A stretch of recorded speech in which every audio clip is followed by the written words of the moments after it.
Hello, this is Dean Kernut, and welcome to the Alpha Exchange, where we explore topics in financial markets associated with managing risk, generating return, and the deployment of capital in the alternative investment industry.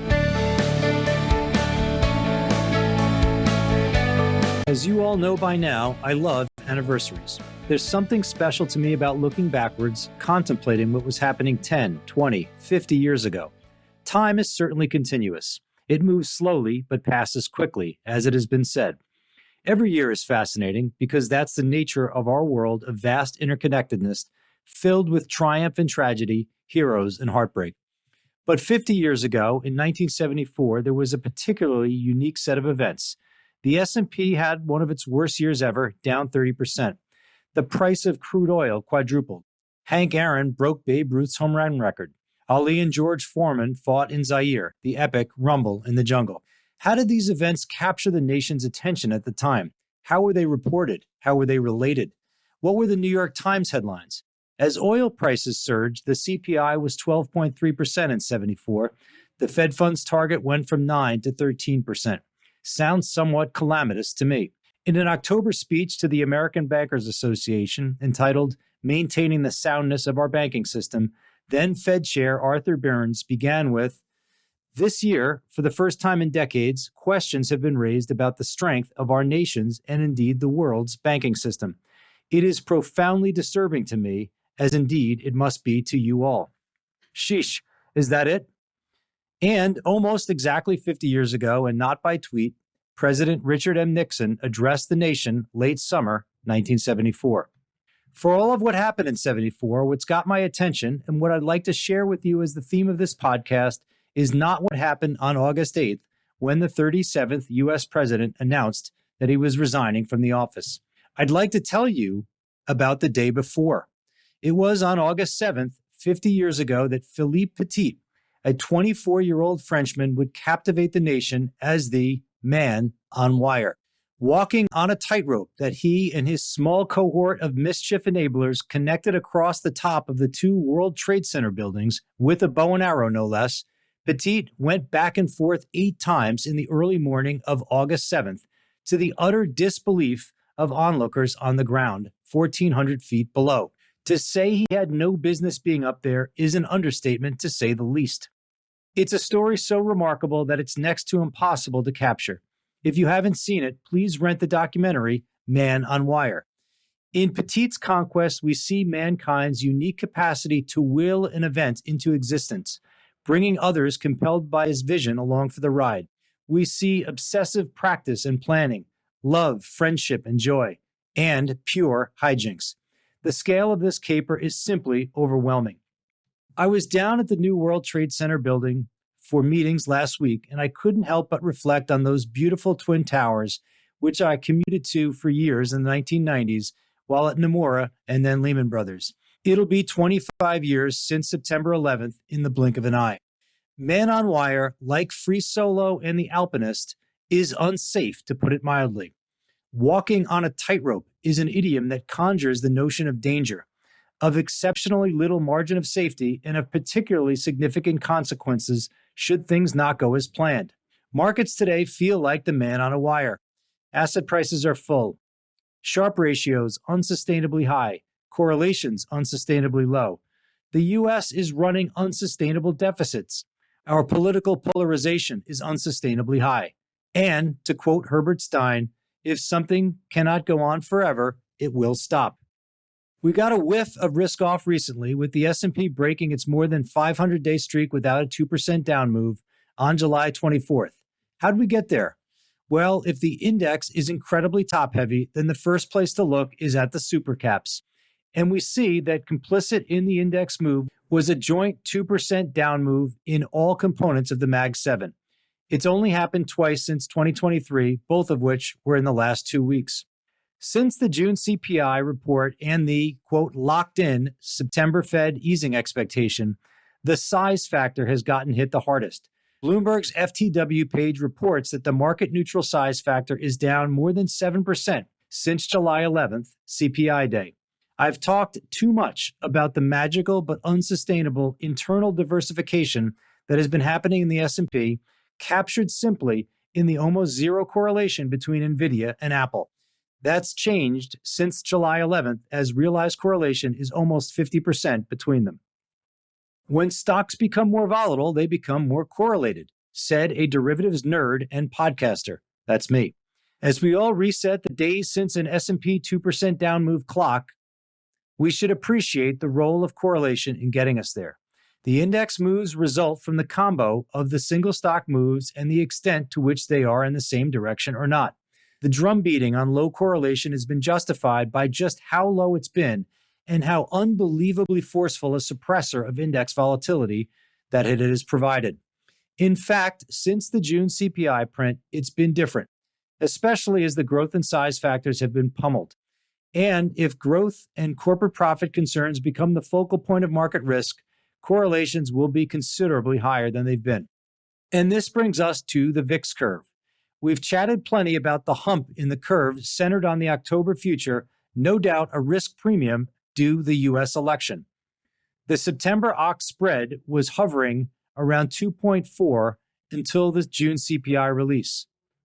It flattened to 1.6 shortly after the release and has since re-steepened to just under 2.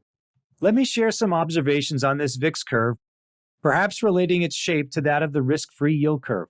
Like the U.S. government bond term structure, the natural resting place for the VIX curve is in contango. If we simply use the spread between the front and second month VIX future as a proxy for the overall shape of the curve, contango, a premium of the second to the first, prevails 84% of the time since inception of the VIX futures contract. In the Treasury market, the 3-month, 2-year yield spread is in contango 83% of the time since 1993. Curve inversions in equity vol are highly related to an increase in realized volatility. For the times when the VIX future is in contango, 1-month concurrent realized in the S&P is 13. For the periods of inversion, that level of realized is much higher at 28.4. In the extreme inversions like November 08 and March of 2020, realized vol has exploded well past 70. The reason for backwardation relates to the demand for short-dated options that emerges during a risk-off event. All option prices rise and implied vol moves up across the curve, but because the short-dated options are more gamma-intensive, the pop in realized pushes vol trades to demand them the most. That is to say that the high gamma of short-dated options translates the increase in realized to profits from being long it most directly. Like yield curves, vol curves can steepen or flatten. An inverted curve is unlikely to remain so for very long. As I stated earlier, the natural resting place for the curve is in contango. When a substantial risk-off event materializes and the curve inverts, there is some process of the market working through the higher vol levels and ultimately finding some runway to buy the cheaper assets that present themselves. Of course, the monetary and fiscal authorities are also a part of this. Especially north of 40, the VIX is a sitting duck for the Fed and its compatriots who do not enjoy financial instability and are apt to throw public capital at the problem. As I've argued forcefully, vol is the only anti-fragile asset, but only at a reasonable price. If calc, C-A-L-C, is convexity at lowest cost, then investors must recalc their hedging plans when insurance costs balloon. The recent VIX curve is a real doozy, with portions of it in contango and other portions in backwardation. Let's consider its close on July 24th, the day of the 2.3% downdraft in the S&P. The VIX closed at 18 and was in backwardation versus the front August VIX future, which closed at 17.1. Now, typically, that inversion would suggest the entire curve was inverted. But here we see the September future slightly higher at 17.5, and then the October election-focused future much higher at 19.1. Thus far, we have both backwardation and contango. But the November and Dece futures closed at 18.5 and 18 respectively. So there's backwardation from October to November and December. And then in a final plot twist, the curve points back up again with Jan 25 at 18.6, Feb at 18.8, and March 25 at 19. 2 portions of the curve are in backwardation and 2 are in contango. Something for everyone. I'll have more to say on this in my next podcast. Let's finish this short podcast with some politics, shall we? I speak these words roughly 1 month after the June 27th Biden-Trump debate. My goodness, what a month it has been. It was Robert Fulford who once said, "When days seem like years and years like days."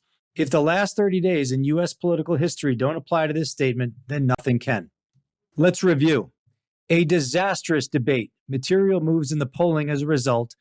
Biden's ineffective recovery tour, the sudden claim by CNN that they too have been gaslit by the president's inner circle, murmurs of discontent among Democratic elites, the Clooney op-ed, further widening in the swing state polls, betting odds favoring Harris as the Dem nominee over Biden, an unusually quiet Trump, an assassination attempt on Trump, a wholesale shift back to Biden in the nominee betting odds, a further widening of the election polls, Biden calling Harris Trump, and Zelensky Putin, a resurgence of Harris in the betting odds, an intensification of pressure on Biden to step down from the Dem elders, a few "I'm not effing leaving" speeches from Biden, a trip by Schumer to Rehoboth Beach, and then, of course, the inevitable. A tweet from Biden that he is leaving with an Oval Office address to come a few days later. I like to say that markets are a never say never sport. That is, whatever you might find yourself capable of entertaining in terms of possibilities, however wide or weirdly shaped your distribution of outcomes might be, it's probably underestimating the realities. U.S. politics is officially never say never. And for me personally, without a strong view that any of this has a significant read-through for asset prices yet, the emergence of Predictit and Polymarket as real-time trackers of betting probabilities has added a new dimension to the drama. The predicted odds live where I do, on Bloomberg. They are tickerized, and after a while, I just knew that the Biden odds of being the nominee could be found by punching in PRIT USDB. The odds of Biden winning the election a bit different at PRIT US4B. A couple of thoughts on the behavior of these time series that I'd like to share that I think can be related to financial assets. First, let's consider the time series of Biden as the Dem nominee. This, quote, asset was running at 10 realized vol until the late June debate. Almost no daily movement. A week after the debate, that vol jumped to 160%. By the time Biden tweeted on July 21st, the realized vol over the prior 10 days was 1,100, punctuated by a 94% down move on that day. We see this same behavior in asset prices. A security with a modest vol profile experiences a shock. This is the new news. The CEO is caught in a scandal. There's accounting chicanery. There's been a seismic shift in the macro landscape.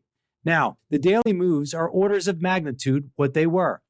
The new vol is both a cause and an effect. It's got its roots in fundamental uncertainties. It also causes behavior. Perhaps investors flee the exposure because it blows up their risk models. Unruly price action then becomes an operative dynamic. With Biden, the disastrous debate was the initial shock. The implied betting odds were a real-time mark-to-market that cemented the deal. The second observation on these betting odds that readily relates to markets is in the correlation space. Let's consider the relationship between the odds of Biden and Harris as the Dem nominee. Before the debate, these two series had no relationship at all.